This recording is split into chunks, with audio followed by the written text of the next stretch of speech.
Hi, and welcome to episode 2 of our World Cup series, looking at mindset, that hidden variable, that hidden performance variable in what's going to make success for the individual on the team or otherwise. So I'm joined again in my virtual studio by Lewis Buxton.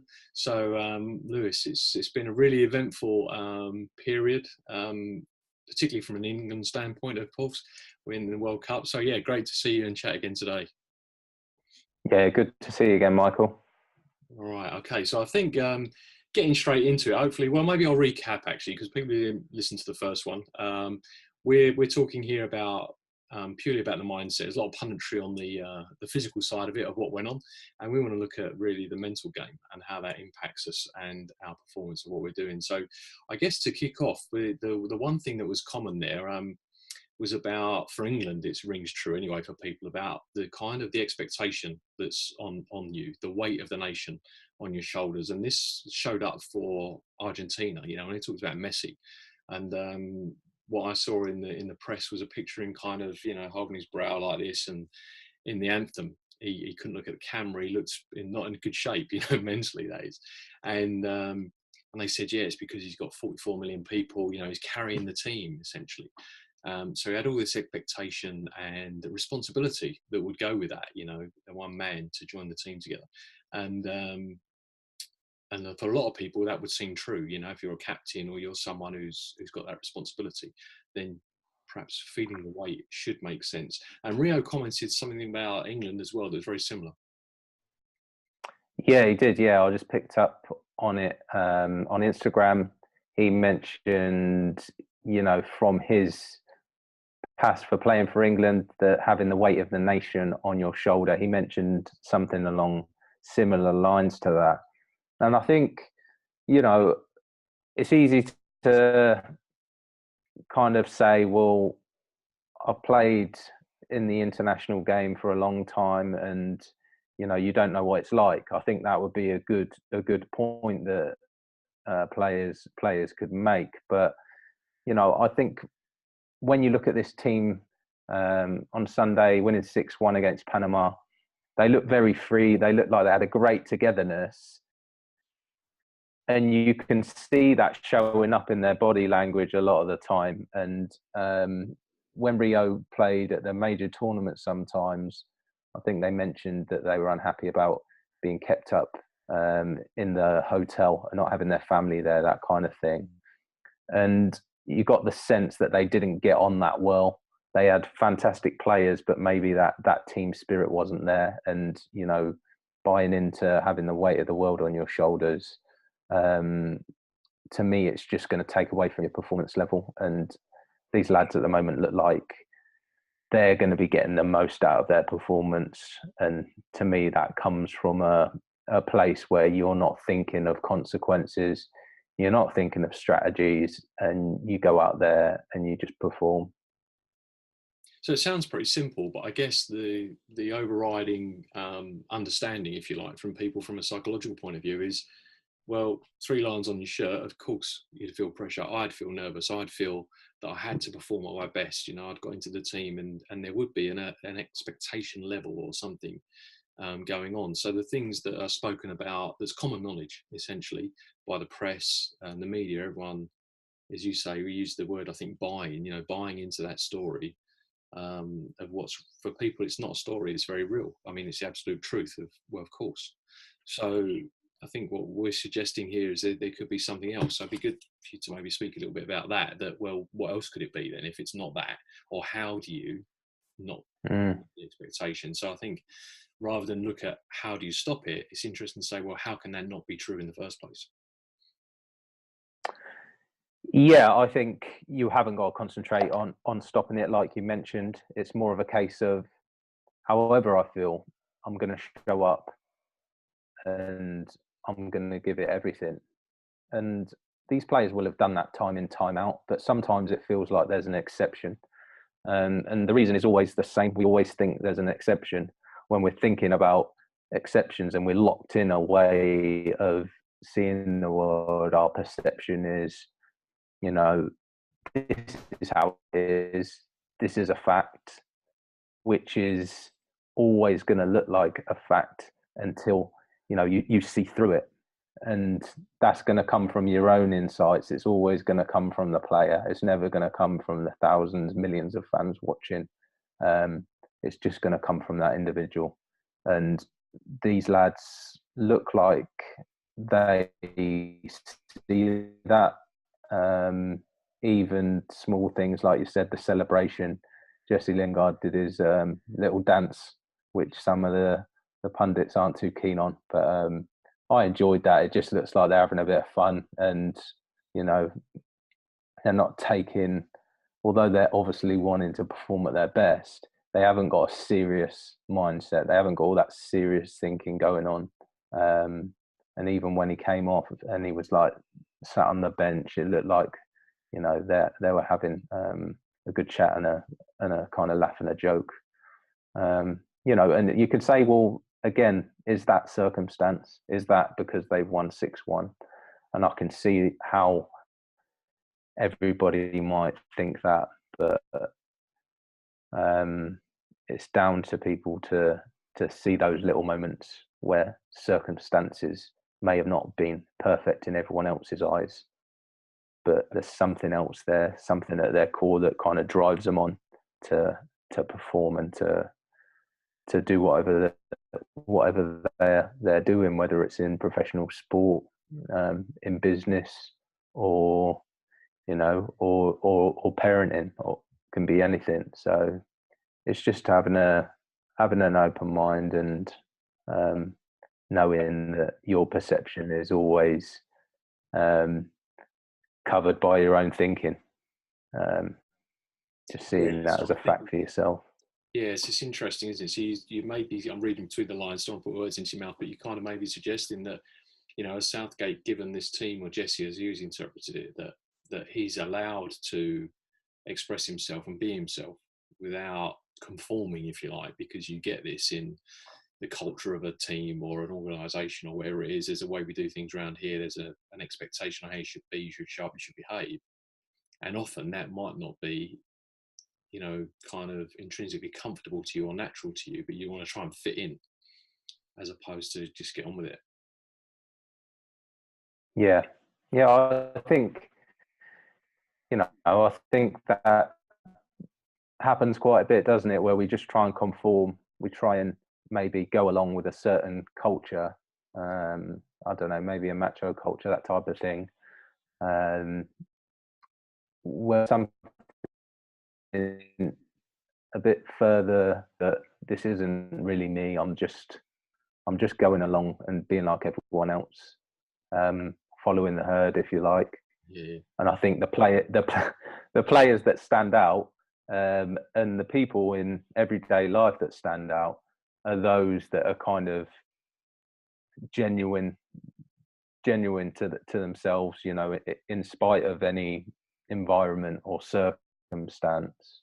You know, they're not bulletproof, but you know, they stick to who they are, and they don't know that they don't have to act in a certain way to appease everyone around them. So to me, that's a strength. I think some organisations see it as a bit of a threat, and this guy is unpredictable, or is not doing everything exactly how we like it. But I think in the England team, Gareth Southgate looks like he's given them license to work off a structure and kind of express themselves a bit more. And that's what Rio Ferdinand was mentioned at the end of his Instagram post, that they seem to understand what he wants, Southgate, and they've also got a bit of a freedom to express themselves. And for me, that was always a plus point from any team that I ever played in. If the manager, you know, put structures in place day in, day out, and then they just became they kind of became ingrained in you, and you obviously played to an aspect of what you wanted, but you still had the license to express yourself and let your qualities come out. It's really interesting. You're talking there about, I guess, the split between creativity versus working within a very fixed or rigid structure. where you want to be able to hold your position, hold your organisation, discipline, you would even call that, to not sort of step outside of your box, or whatever's been the strategy that we're running for this game, or for this particular time of year, or whatever it is that you're trying to accomplish.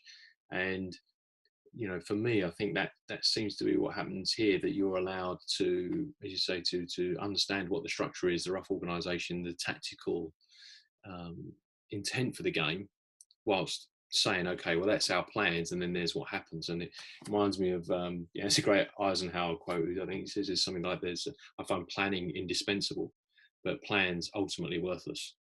And I think that's being able then to be able to do whatever's needed in reaction to the actual play, as opposed to dogmatically sticking to what you already know. And there's a clue in that when we're talking about this mindset approach, isn't there, to people sticking to what's common knowledge, or what is kind of a normal understanding for people to say, look, there is actually another way that you can't be affected by these things outside of you, or whatever's going on, that you can have the freedom to think and behave clearly for yourself. Yeah, definitely. And I picked up, I think one of the set plays, the England lads got together in like a little huddle. Jordan Henderson looked like he was calling a play on them or something. So maybe there's something he noticed there. Maybe he's been given license to kind of stick, like we spoke to in the last podcast, about kind of the reality of the moment. What have you seen? What are you picking up on? And in that second, in that moment, and just being open to finding an opportunity as it happens and when it happens, rather than being completely stuck in a structure. So it seemed to me like he'd seen a little play that they could run. It was obviously something they'd already worked on, but he kind of picked the right one for the right moment, and they actually ended up scoring from it. So I think if you're a boss or a coach, it's just good to empower those around you, and know that there's leaders within every single player. So you just got to allow them and give them license, and bring that out of them, I guess. Yeah, it reminds me of that kind of the very humorous quote from Kimi Räikkönen when he was racing and they were barking orders at him over the radio. That's the thing when you're trying to, in Formula One, drive a car fast and they're telling you what your strategic move is or what you should or shouldn't do. And he yelled back, I don't know if you watched it or saw it, but it was kind of, I know what I'm doing. And that's just such a cool thing to be able to say to the players, or anyone who's trying to get that job done, you got there for a reason. And having that trust that you know what you're doing. This is the overall structure, and now get on with it. Now get out there and play, and know you've got that kind of backing, if you like, or you've got the authority to be yourself is huge. And I think Gareth has probably instilled that in the guys, which is why he's getting a different result. So in terms of the creativity, I mean, the one thing that we want to touch on as well, I guess, is the things that players will be doing off the ball. This is the most interesting for me, because you've got the 90 minutes is of such a short time when it all happens, where everything counts. But in the build up, the prep and everything else, they might be, does their creativity extend to visualizing this and what might happen, and, seeing yourself in the picture or scoring or whatever it is that's kind of a good performance for you. What goes on behind the scenes there for people beforehand, and what do you think is helpful or not helpful? I think some players use visualization. I know that I tried it many years ago. I tried it for a few months. Initially, I felt like it gave me something, and then in the end, I just got knackered from it and just thought, this is not what it's about. I just want to enjoy my football, and it was too much like hard work, and it was kind of,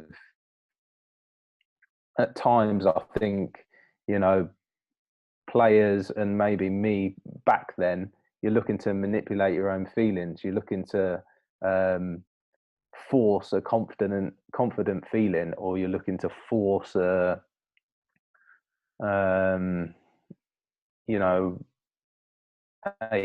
free feeling, as opposed to a wound up, tight, fearful feeling that you may have pre-game. So to me, that can that can never really be achieved. I think from the start, I kind of kidded myself that that can be achieved, but I think that's something we better leaving alone. We don't need to control what we think or feel. Just need to kind of understand it, and the rest takes care of itself. Like we said, the mind's got self-clearing capacity there. So to me, visualization, if you're looking to recreate a feeling, then things are going to become difficult because you're kind of working against your own experience. So that's my take on it. I don't know what your thoughts are on it. Yeah, definitely. I'd agree with a lot of you said there. I think it's interesting. You're definitely on the hiding to nothing if you think that you can ensure or guarantee your confidence in any given moment by doing some sort of prep work beforehand, or seeing yourself score 10 out of 10 penalties, for example, that you're going to be feeling great about taking a penalty and rushing up to the spot, because in that moment we all know we've done that. Or even sometimes we haven't need to think about feeling good, we just happen to have felt good.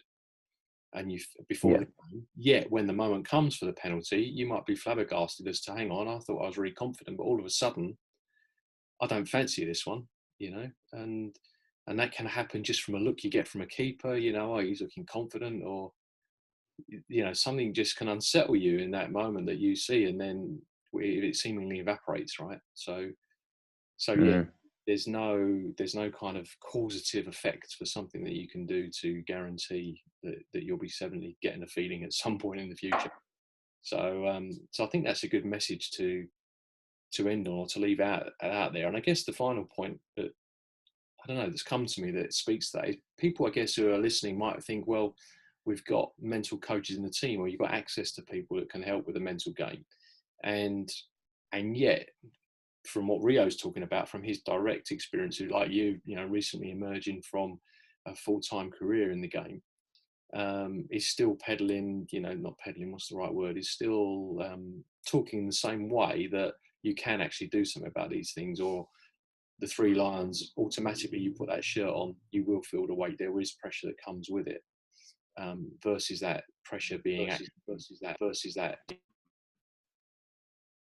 Sorry. Yeah, I mean, sorry. Yeah, can you hear me okay? Yeah, I can, yeah.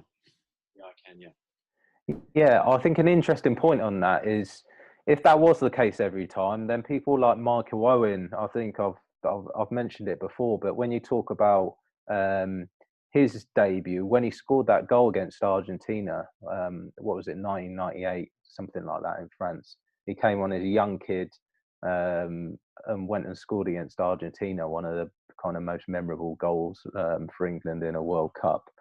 And when you listen to him, he mentions that he couldn't wait to get out there. He couldn't wait to take his opportunity, and he just ran at the defence straight away. And he was kind of, his intuition was that they were fearful of his pace, and he just got at them. So I don't think, when you hear top players talking like that, you've got to ask yourself a question: is this really the way it works? Is this really what happens? Does this England shirt and does this playing for my country really carry a weight? And if it does, how do people like Michael Owen manage to be, you can't hold him back. He just wants to get out there and do it, and he's 19.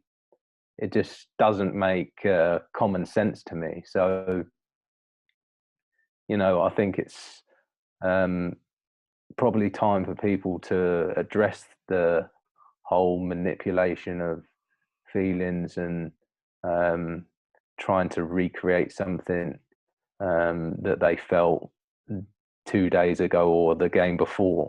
So I think that's just an interesting point to pick up on, Michael Owen. And I think you only have to look at Harry Kane. I'd love to hear what was going through his mind when he took those 2 penalties, but they were fantastic penalties, just almost ripped the back of the net out. So, I just think it's time for players and clubs and businesses to look in a different direction than than many are at the moment.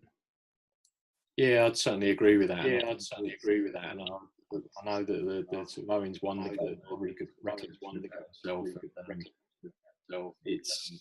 It's amazing that the inexperience of and being able to just get on with it, play with your freedom, and like you were, as everyone desires, you know, as a kid, without the expectation, the worry, just get out there and get on with it. And he was certainly able to achieve great things. So yeah, you've got to take what's going on there, you know, and look at that.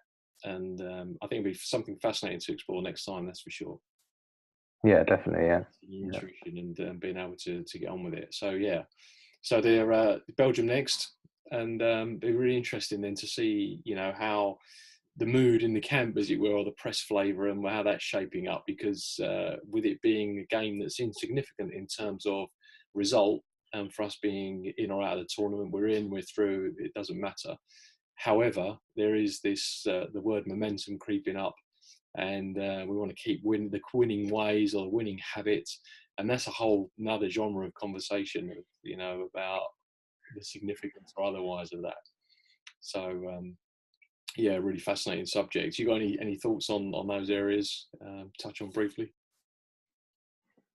No, I'll just be like you said. I'll be interested to see how they get on against Belgium, and maybe if they come up against a tough result, you know, maybe if Belgium beat them 2 or 3-0, you know, I hope that doesn't happen. I hope they go on and win. But how they come back from that, and like you said, it's easy to mull over past results. But I just get the sense that even if that does happen, that they don't buy into that too much. They've got a good team spirit there, and I think they just put that behind them. So, you know, I hope they either draw and win and top the group, and things pan out well for them in the last 16, and yeah, and they get as far as possible.